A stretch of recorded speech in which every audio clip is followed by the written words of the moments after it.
அன்பான நண்பர்களே, உலகத்தில் யாராவது வராங்கன்னா என்ன ஒரு ஆசையோடு போய் பார்ப்போம், எதிர்பார்ப்போம். பிரைம் மினிஸ்டர், சீஃப் மினிஸ்டர், அவ்வளோ க்ரௌடு இருக்கும். யாராவது ஃபோன் பண்ணால் உடனே எடுப்போம். அவங்க நம்ம தெரிஞ்சவங்களும் தெரியும், யாரோ கூப்பிட்றாங்க.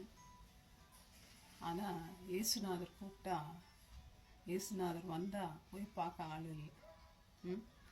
அவர் கூப்பிட்டா காதை நமக்கு மந்த காது மாதிரி செவிட்டு விரியன் போல் கேட்காத போல் இருக்கும்.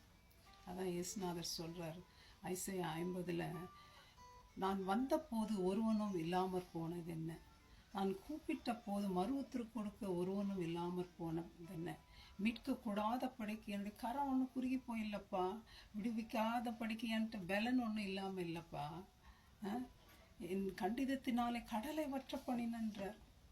இவ்வளோ பெரிய அற்புதங்களெல்லாம் செய்த தேவன். நம்ம கூட நினைப்போம் சில நேரத்தில் வருஷ கணக்கில் ஜெபம் பண்ணணும், என்ன ஆண்டவர் கேட்கலையா, நம்ம ஜெபம் போய் எட்டலையா, ஆண்டவரால் முடியலையா. நிறைய பேர் சொல்கிறது உண்டு, ஆண்டவருக்கு பலம் தான் எனக்கு செய்யட்டுமே. ஆண்டவர் தான் திரும்ப சொல்கிறாருங்க, இஸ்ரேல் ஜனங்கள் கூட பாபிலோனுக்கு கைதிகளாக போகும்போது அவங்க செஞ்ச பாவம் தான் ஆண்டவர் வார்னிங் கொடுக்குறார். பாவம் செய்யாதன் ஆண்டவருக்கு விரோதமாக அவர் சொல்கிறது பேச்சை கேட்காம, அவர் ப்ராஃபிட் சொன்ன வார்த்தைகளை கேட்காம ரிஜெக்ட் பண்ணிட்டு ரிபெல் அகெயின்ஸ்ட் பண்ணுறாங்க ஆண்டவருக்கு எதிராக. இதெல்லாம் நியாயமாங்க ஃப்ரெண்ட்ஸ்? என்னதுனால கஷ்டம் வந்துச்சு, என்னதுனால தண்டனை வந்துச்சு, என்னதுனால அவங்க கைதிகளாக போனாங்க, ஆண்டவர் விட்டு தூரம் போனதுனால தான். ஆண்டவர் சொல்கிறாரு, நீ எப்பேற்பட்ட பாவம் இருந்தாலும், எவ்வளோ தூரத்தில் நீ பெரிய பாவம் செஞ்சிருந்தாலும், என்னுடைய பலம், என்னுடைய கரம் உன்னை பண்ணும். அதுலேருந்து ஆண்டவர் அவருடைய ப்ராஃபிட்ஸ் எல்லாம் உதறி தந்ததுனால தான் இயேசு கிறிஸ்துவே இந்த உலகத்திற்கு வந்தார். அவர் தன்னுடைய ஜீவனையே கொடுத்தார், தன்னுடைய குமாரனையே நமக்காக பலியாக சிந்தினார், ரத்தத்தை சிந்தினார், நமக்கு ரட்சிப்பு கொடுத்தார். மை ஃப்ரெண்ட்ஸ், இயேசு கிறிஸ்து வந்து வாழ்ந்த நாட்களில் அவர் பட்ட கஷ்டங்கள், அவர் பண்ணின அற்புதங்களே அவர் தேவனுடைய குமாரன்னு நமக்கு நிரூபிச்சிருக்கு. அதை கண்டும் காணாத போல இருக்கிறோம். நம்ம எத்தனை நாளைக்கு இப்படி இருப்போம் மை ஃப்ரெண்ட்ஸ்?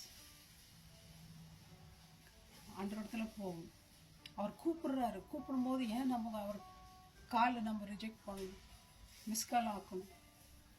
அவர் கூப்பிடும்போது கத்தாவே சொல்லும் அடியேன்னு கேட்கிறேன்னு போல, சாமுவேலை போல நம்ம போக மாட்டோமா ஃப்ரெண்ட்ஸ்? நம்ம பாவத்தை உதறி தள்ளிட மாட்டோமா? ஆண்டவர் எவ்வளோ சந்தோஷப்படுவார் மை ஃப்ரெண்ட்ஸ். நம்மளே ஆஃபரிங் ஆண்டவர் கொடுக்க மாட்டோம். கமான் ஃப்ரெண்ட்ஸ், தேசப்பாட்டு போவோம், அவரோடு இருப்போம், பாவத்தை விட்டு விலகி இருப்போம், அவர் சொல்கிறபடி நடப்போம். ஆண்டவரை டவுட் பண்ணுறதோ, கேள்வி கேட்கிறதோ, கோபப்படுவதோ விட்டு விடுவோம். ஆண்டவர் நம் கண்களை திறப்பாராக இயேசுவின் நாமத்தினால. ஆமென். May God bless you my friends. Bye bye.